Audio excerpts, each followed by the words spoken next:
Hi guys. तो स्वागत है आपका मेरे चैनल क्रेजी अमित रिएक्शंस पे। और मेरा नाम है अमित। आज हम जिस वीडियो के ऊपर बात करने जा रहे हैं कि टाटा का एम्पायर कितना बड़ा है, कितने देशों में फैला हुआ है और उन्होंने वो एम्पायर कैसे खड़ा किया, वो साम्राज्य कैसा खड़ा किया। तो आज हम उसके बारे में जानेंगे। और टाटा को इंडिया में वैसे आप लोग सब लोगों को पता ही है कि लेजेंड माना जाता है, बिजनेस लेजेंड माना जाता है। और वो क्यों माना जाता है ये भी इस वीडियो में बताया जाएगा। सो कोई भी वीडियो मिस मत कीजिएगा, वीडियो को स्किप मत कीजिएगा। आप बहुत इंपॉर्टेंट इन्फॉर्मेशन टाटा के बारे में मिस कर सकते हैं। सो प्लीज़ वीडियो पूरी देखिएगा और चैनल को लाइक, शेयर और सब्सक्राइब कर दीजिएगा। और कमेंट में ज़रूर बताइएगा कि आपको वीडियो कैसी लगी और आप वीडियो में क्या क्या चेंजेस देखना चाहते हैं और कौन सी वीडियो मैं आगे करूँ। वीडियो शुरू करते हैं। Let's start. 10,40,000 करोड़ की कंपनी जो कि दुनिया के 100 से ज़्यादा देशों में अपना बिजनेस चलाती है और 160 से ज़्यादा देशों में अपने बनाए हुए प्रोडक्ट को निर्यात करती है। और ऐसी कंपनी जिसमें 6,95,000 कर्मचारी काम करते हैं, जो कि Apple, Google, Microsoft, Coca Cola, Samsung के टोटल एम्प्लॉयज से ज़्यादा है। ऐसी कंपनी जिसके मालिक हर साल अपनी आय का 65% हिस्सा दान में दे देते हैं। दोस्तों, आज हम इस वीडियो में बात करेंगे टाटा कंपनी के बारे में। हम इस वीडियो में बात करेंगे टाटा ग्रुप आखिर कितना बड़ा है। तो इस वीडियो को आप अंत तक जरूर देखिएगा, आपको बहुत सी नई जानकारी जानने को मिलेगी। तो चलिए दोस्तों, देखते हैं कि टाटा कंपनी आखिर कितनी बड़ी है। इस वीडियो को हम लोग 3 हिस्सों में बांटते हैं। सबसे पहले टाटा ग्रुप की शुरुआत के बारे में बात करेंगे, फिर टाटा ग्रुप के बिजनेस के बारे में बात करेंगे और अंत में बात करेंगे टाटा ग्रुप के वर्तमान में कितनी बड़ी कंपनी है। तो चलिए दोस्तों, सबसे पहले देखते हैं टाटा ग्रुप की शुरुआत के बारे में। टाटा ग्रुप की शुरुआत 1868 में जमशेदजी टाटा ने की थी। जमशेदजी का जन्म 1839 को गुजरात के पारसी परिवार में हुआ था, क्योंकि जमशेदजी के पिता भी उस वक्त एक छोटा सा कारोबार चलाया करते थे, जिस चीज़ का असर जमशेदजी टाटा पर भी देखने को मिला, क्योंकि मात्र 14 साल की उम्र में ही जमशेदजी अपने पिताजी के साथ बिजनेस को संभालना शुरू कर दिया था। फिर पढ़ाई पूरा करने के बाद जमशेदजी ने अपने पिताजी के बिजनेस को पूरी तरह से संभालना शुरू कर दिया।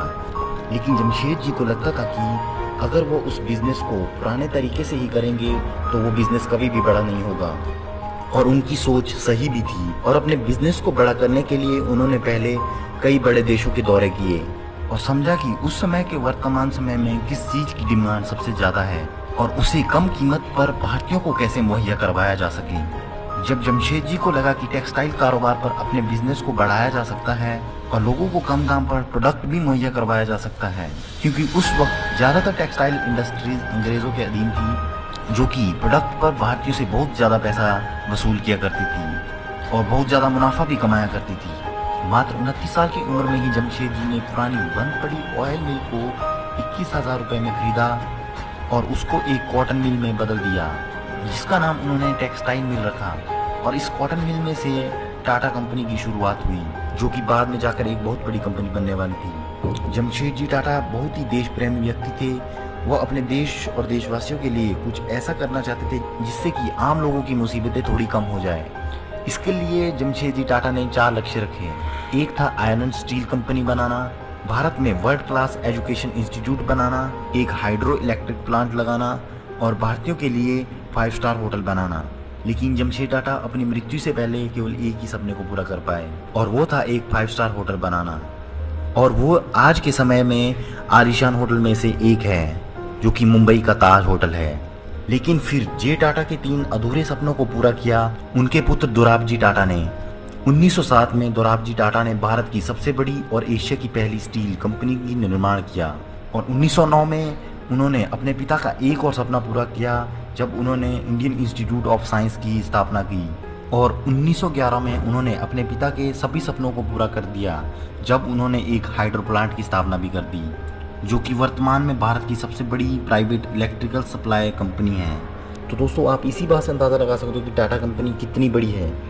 1911 में टाटा कंपनी इतना कुछ कर चुकी थी, लेकिन ये तो टाटा कंपनी का एक थोड़ा सा हिस्सा है, क्योंकि बाद में जाकर टाटा कंपनी और भी बहुत से बड़े काम करने वाली थी। 1912 में कर्मचारियों को 8 घंटे काम करने का रूल भी सबसे पहले टाटा कंपनी ने ही लाया था। तो दोस्तों, ये तो थी टाटा कंपनी की शुरुआत के बारे में। अब बात करते हैं टाटा कंपनी की ग्रोथ के बारे में। अब अगर बात करें टाटा कंपनी होटल्स की, तो 1912 के बाद अब तक टाटा कंपनी के पास 99 से ज़्यादा होटल्स रिजॉर्ट्स मौजूद है, जिनमें 83 होटल्स और रिजॉर्ट्स अकेले भारत में हैं और 16 होटल्स और रिजॉर्ट्स दूसरे देशों में मौजूद हैं, जिनमें Bhutan, Malaysia, Maldives, Nepal, south Africa, Sri Lanka, United kingdom और यूएसए जैसे बड़े देश शामिल हैं। और इन होटल का नाम ताज होटल पैलेस रिजॉर्ट सफारी रखा गया है, जिनमें 13,000 कर्मचारी काम करते हैं। अब अगर बात करें टिस्को यानी कि Tata iron and steel company की, तो टिस्को भारत की दूसरी सबसे बड़ी स्टील कंपनी है, जिसमें 74,000 कर्मचारी काम करते हैं और टाटा स्टील के 26 देशों में अपने मैन्युफैक्चरिंग प्लांट मौजूद हैं। और जब बात आती है यूनाइटेड किंगडम की, तो उस देश की चीज को खरीदने से कभी भी टाटा ग्रुप पीछे नहीं हटता है। 2007 में टाटा ग्रुप ने यूनाइटेड किंगडम की स्टील कंपनी कोबोर्स को खरीद दिया था और यूके की कंपनियों को खरीदने का सिलसिला यहीं पर खत्म नहीं हुआ।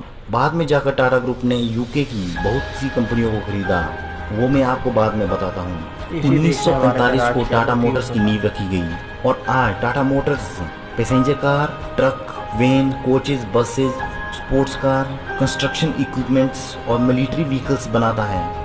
टाटा मोटर्स के मैन्युफैक्चरिंग प्लांट दुनिया भर में मौजूद हैं, जिनमें मुख्यतः Bharat, Argentina, South Africa, Great Britain और थाईलैंड मौजूद हैं। और टाटा मोटर्स ने अपनी पहली कमर्शियल व्हीकल 1954 में डेमलियर बेंज के साथ मिलकर बनाई थी। ये वही मर्सिडीज बेंज वाली बेंज की बात हो रही है जिसने टाटा ग्रुप के साथ कोलैब किया था। 1969 में कोलैबोरेशन खत्म हो गई थी, फिर टाटा ने खुद से अपनी गाड़ियां बनाना शुरू कर दी थी। टाटा ग्रुप की जब फैमिली आगे बढ़ी तो रतन टाटा जब टाटा ग्रुप को संभालने लगे, तो रतन टाटा की शुरू से ही एक ख्वाहिश थी कि भारतीयों के लिए ऐसी पैसेंजर कार बनाई जाए जिसमें कि बेस्ट क्वालिटी हो और वो अफोर्डेबल भी हो। उसी सपने को पूरा करते हुए 1998 में टाटा मोटर्स ने टाटा की पहली passenger car Tata indica market में उतार दी, लेकिन इस कार की बिक्री कुछ ज़्यादा नहीं हुई और कंपनी घाटे में जाने लगी। 1999 में आते आते रतन टाटा ने टाटा ग्रुप्स की कार कंपनी को बेचने का फैसला ले लिया और इस कंपनी को खरीदने के लिए अमेरिकन कंपनी फोर्ड तैयार हो गई। लेकिन जब रतन टाटा कार कंपनी को बेचने की डील को फाइनल करने के लिए अमेरिका गए, तब वहां पर फोर्ड कंपनी की उस डील टीम ने मजाक बनाते हुए टाटा को कहा था कि अगर आपको कार बनानी आती ही नहीं थी तो आपने कार बनाई ही क्यों। ये बात रतन टाटा को पसंद नहीं आई और रतन टाटा डील कैंसिल करके भारत लौटे और अपना काम ऐसे ही शुरू रखा और कार की मैन्युफैक्चरिंग कंटिन्यू रखी। और 2008 में फिर से फोर्ड और टाटा कंपनी के बीच कार कंपनी बेचने की डील हुई, लेकिन इस बार तस्वीर उल्टी थी। इस बार फोर्ड कंपनी अपनी कार कंपनियां जैगवार और लैंड रोवर बेचने भारत आई थी, जो कि 18% घाटे में चल रही थी। लेकिन जब उन दो कार कंपनियों को कोई नहीं खरीद रहा था, तब 2008 में टाटा ने दोनों कार कंपनियों को खरीद दिया और आज ये दोनों कार कंपनियां टाटा के लिए प्रॉफिट कमा रही है। और यही नहीं, टाटा ने साउथ कोरिया के ऑटोमोबाइल कंपनी देवू को भी खरीदा है और भारत में मार्को पोलो के 50% शेयर भी खरीद दिए हैं, जहां पर आज आप भारत में टाटा के मार्को पोलो सिटी बसेस देखते हैं। साथ ही साथ फेट कंपनी भारत में टाटा के साथ मिलकर गाड़ियां बनाती है।